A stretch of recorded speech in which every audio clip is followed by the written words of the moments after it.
Hello there, it's Blaster here. Welcome to vlomo13, sorry, day 10, part 2.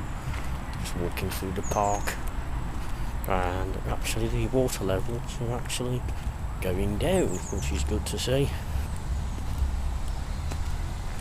I'll show you in a minute once we get past the bushes.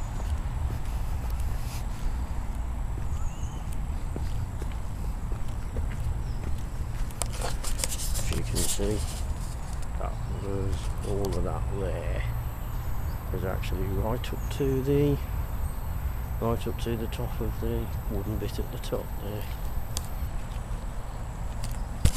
So you see the water levels are actually dropping quite rapidly. Anyway, that's it for the moment. Don't forget to like this video, comment on it and subscribe to my YouTube channel. Look forward to seeing your comments below. Thanks for watching. Bye for now.